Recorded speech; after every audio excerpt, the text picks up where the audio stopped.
Halo semuanya dan selamat datang di sesi analisis kita kali ini. Langsung aja, hari ini kita bakal ngebedah sebuah mahakarya sepak bola yang benar-benar bikin galeng-galeng kepala. Kita lagi ngomongin leg pertama semifinal Liga Champions yang super epic antara Paris Saint-Germain melawan Bayern Munich di Parc des Princes. Kalau kalian nyari pertandingan yang jadi definisi nyata dari sepak bola menyerang tingkat elit, wah kalian ada di tempat yang tepat. Di penjelasan kali ini, kita bakal merangkum semua data kunci dan momen-momen krusial dari malam yang pastinya nggak bakal bisa kita lupain. 9. Yap, angka ini bukan sekedar statistik numpang lewat. 9 gol dalam satu pertandingan ini resmi menjadikannya sebagai laga semifinal dengan skor tertinggi sepanjang sejarah Liga Champions. Coba bayangin deh, di panggung sebesar ini, dengan tekanan yang luar biasa, kedua tim ini seolah sepakat buat buang jauh-jauh yang namanya pertahanan rapat. Mereka benar-benar saling serang habis-habisan sejak peluit pertama dibunyikan. Ini tuh kayak bukti mutlak kalau filosofi menyerang total lagi rajai sepak bola Eropa saat ini.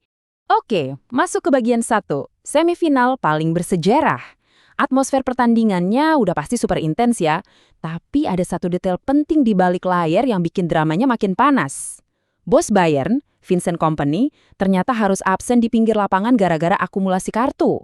Jadi bayangin aja, pas kekacauan mulai meledak di lapangan, skuad Bayern harus nekat lewatin badai itu tanpa nahkoda utama mereka di area teknis. Dan percayalah, badai itu datangnya cepet banget. Nah sekarang perhatikan angka 37 ini. Ceritanya bermula di menit ke-17, waktu Bayern ngelakuin serangan balik kilat. Michael Olise ngasih umpan matang ke Luis Diaz, yang sayangnya langsung dilanggar keras sama William Pacho. Penalti buat Bayern. Harry Kane maju sebagai eksekutor, dan gol. Itu adalah gol ke-54 Kane musim ini. Tapi tahu nggak apa yang paling gila? Itu adalah keberhasilan penaltinya yang ke-37 dari 39 percobaan selama dia berseragam Bayern. Rasio yang benar-benar tanpa ampun. Nunjukin banget kenapa dia dijuluki salah satu striker paling berdarah dingin di dunia. Dan, boom, Bayern unggul lebih dulu. Lanjut ke bagian 2, drama babak pertama. Setelah penalti Kane tadi, laga ini langsung berubah jadi ajang baku hantam taktis yang bikin kita sampai lupa caranya napas. Kiper PSG, Matvei Safonov, dipaksa kerja keras, terus Marquinhos bahkan harus nyapu bola tepat dari garis gawang demi mencegah gol kedua Bayern. Lini belakang kedua tim mulai kelihatan rapuh banget, tapi anehnya itu malah diimbangi sama kejeniusan para penyerang di depan. Ousmane Dembele emang sempat buang peluang emas 1-1, tapi ritme gila pertandingan udah kebentuk. Nggak ada satupun tim yang mau ngalah. Bayangin aja, cuma butuh 7 menit buat PSG buat ngebalas. Di menit 24, Desire Doué ngirim umpan cantik ke Kvichak Kvaratskhelia. Pemain asal Georgia ini langsung motong ke dalam pakai kaki kanan dan penyelesaian akhir yang manis banget ke sudut jauh. Skor 1-1. 9 menit kemudian, setelah tendangan Olise sempat nyium tiang gawang, Joao Neves langsung ngasih hukuman instan. Dia nyanggut tendangan sudut Dembele pakai sundulan presisi.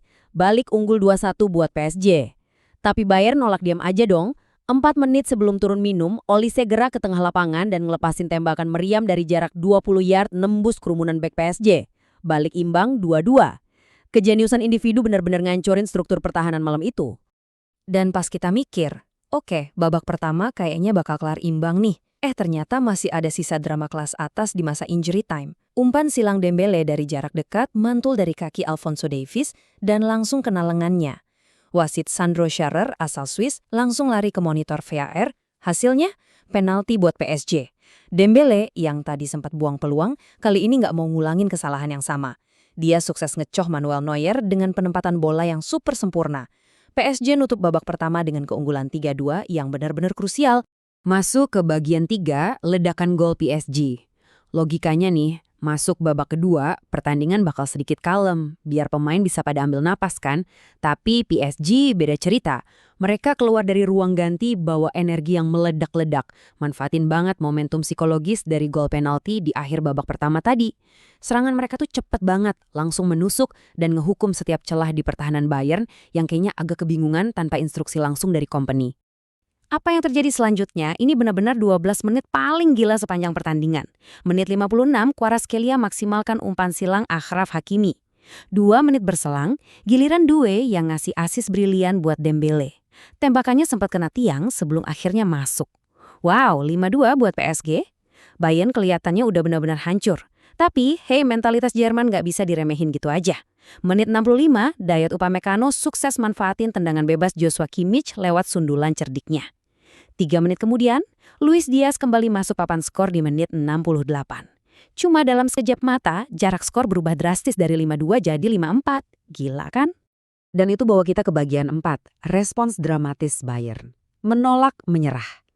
Apa yang kita lihat di sini adalah definisi paling nyata dari ketahanan mental level dewa. Coba pikir, tim manapun yang tertinggal 3 gol di laga tandang semifinal Liga Champions, mana pelatih utamanya nggak ada di pinggir lapangan pula, biasanya sih udah pasti down mentalnya. Tapi Bayern milih jalan lain.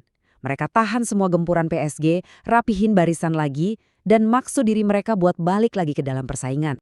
Oh ya, gol Luis Diaz di menit ke-68 tadi benar-benar harus dapat apresiasi ekstra. Itu benar-benar mahakarya adu fisik. Ngerima umpan dari Kane, Diaz ngontrol bola dari udara, nahan benturan fisik gila-gilaan dari Marquinhos, dan gol. VAR bahkan sempat ngecek sebelum gol itu disahkan. Dan keputusan ini langsung memicu kekacauan total. Menit-menit akhir udah kayak arena gladiator. Sundulan Kimmich di masa stoppage time terpaksa disapu tepat di garis gawang sama Pacho. Nggak lama setelah itu giliran tembakan pemain muda PSG, Seny Mayulu yang membentur keras tiang gawang. Laga ini benar-benar mompa adrenalin dari awal sampai detik terakhir. Oke, tarik nafas dulu. Bagian 5, data kunci pertandingan. Setelah kita dibikin jantungan sama aksi tanpa henti tadi, yuk kita lihat data keras yang mendefinisikan malam bersejarah ini.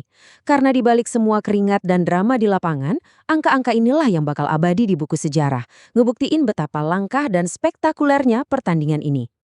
Kalau kita lihat papan skor ini, kelihatan banget betapa meratanya kualitas serangan kedua tim. 9 gol fenomenal ini dibagi sama 7 pencetak gol yang beda-beda.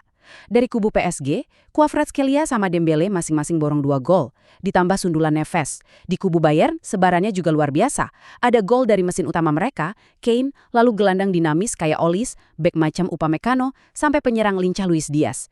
Ini jadi bukti nyata kalau mereka tuh nggak cuma ngandelin satu sosok pahlawan aja, ancaman bisa datang dari arah mana aja, kapan aja. Tentunya malam seepik ini nggak bakal kerasa lengkap tanpa lebih dari 47.000 penonton yang memadati Parc des Princes. Sepanjang laga mereka nyanyi, teriak, bener-bener bikin stadion kerasa kayak panci mendidih. Kita juga wajib banget ngasih apresiasi ke wasit Sandro Scharer dan tim VAR-nya. Memimpin pertandingan dengan tensi setinggi ini yang isinya keputusan-keputusan super krusial kayak 2 penalti dan tinjauan gol tipisnya Diaz, itu jelas bukan tugas gampang. Butuh fokus baja buat bisa tetap tenang. Jadi poin penting yang bisa kita tarik adalah ini. Bener sih PSG menangin pertempuran gila ini dengan skor 5-4, tapi Bayern Munich pulang dari Paris bawa keyakinan yang sangat besar. Mereka udah ngebuktiin kalau mereka mampu bangkit dari ketertinggalan 5-2 dan sukses bikin mental lawan goyah di menit-menit kritis. Nah, pertanyaannya sekarang, dengan leg kedua yang bakal dimainkan di Bavaria, di depan puluhan ribu fans fanatik mereka sendiri, mampukah Bayern membalikkan keadaan? Atau daya ledak serangan PSG bakal terlalu tangguh buat dibendung? Satu yang pasti, sejarah udah tercipta malam ini. Dan pastinya kita semua makin gak sabar nungguin kelanjutannya. Terima kasih udah nemenin di sesi analisis kali ini. Sampai jumpa di pertandingan selanjutnya.